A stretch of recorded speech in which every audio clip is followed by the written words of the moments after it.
Bonsoir et bienvenue dans votre zoom sur l'actualité du jour. Une vague de démissions a frappé PASTEF avec le départ de plusieurs cadres responsables locaux et membres de la jeunesse patriotique sénégalaise, JPS. Parmi eux figurent le docteur Mansour Diop et le docteur Lansana Gagny Sakho qui ont annoncé leur soutien au président Bassirou Diomaye Faye. Toujours dans cette optique, le ministre Yankoba Diémé a reçu en audience le maire de Sindia, Assoumana Sané, pour échanger sur les priorités de développement du département de Bignona. Les deux responsables ont également réaffirmé leur soutien à la vision du président Bassirou Diomaye Faye et annoncé leur volonté de mobiliser leurs militants pour renforcer l'implantation de la nouvelle formation politique du chef de l'État dans la région de Ziguinchor. Le ministre de l'Éducation nationale, Moustapha Guirassy, a appelé à institutionnaliser la refondation curriculaire afin de préserver les réformes éducatives des changements politiques et administratifs. Selon lui, l'intégration durable des nouveaux programmes dans le système éducatif est essentielle pour garantir la continuité des apprentissages et de faire de cette réforme un acquis durable pour le Sénégal. Les autorités de Kaolack ont validé un vaste plan de sécurisation pour le Gamou de Medina Baye prévu le 28 août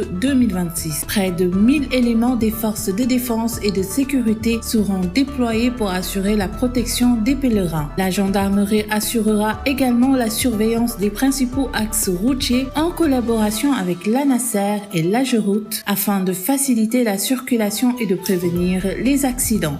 Affaire Awa Baldé et Aziz Ndiaye, le tribunal correctionnel de Dakar a mis fin aux poursuites contre l'homme d'affaires Aziz Ndiaye dans l'affaire de la vente contestée d'un terrain à Ngaparo. Les juges ont déclaré l'action publique prescrite, les faits remontant à 2018 alors que la plainte n'a été déposée qu'en 2025. Awa Baldé accusait Aziz Ndiaye de ne pas avoir respecté un accord portant sur plus de 125 millions de francs CFA et la livraison d'une villa. De son côté, l'homme d'affaires a toujours soutenu que la vente avait été conclue conformément à l'acte signé. Le tribunal a retenu l'exception de prescription, mettant un terme à la procédure pénale. Parlons justice toujours, le tribunal correctionnel de Dakar a condamné Jérôme Bandiaki dit Sniper et Sakoriba à 6 mois de prison ferme pour détention d'armes sans autorisation administrative. Les deux prévenus ont été relaxés des autres chefs d'accusation, notamment de trafic d'armes et d'usurpation de fonctions. Ayant déjà effectué une détention préventive supérieure à la peine prononcée, ils ont été remis en liberté à l'issue de ce procès. Parlons santé. Sénéweb nous apprend qu'une étude menée à Dakar, Thiès et Kaolack révèle que plus de 22,6% des échantillons de riz analysés dépassent les normes autorisées en aflatoxine, des substances cancérogènes pouvant favoriser le cancer du foie. Tous les cas de non-conformité ont été enregistrés à Dakar, principalement sur le riz local. Les experts recommandent de renforcer les contrôles sanitaires et d'étendre la surveillance sur l'ensemble du pays en invitant les consommateurs à rester vigilants en respectant les bonnes pratiques d'hygiène, de conservation et de cuisson des aliments. Actualité internationale, un important incendie continue de progresser dans le Var où 2700 hectares ont déjà été ravagés. Plus de 300 habitants ont été évacués préventivement dans plusieurs communes menacées. Environ 550 pompiers appuyés par des avions bombardiers d'eau et de moyens terrestres restent mobilisés pour tenter de maîtriser les flammes.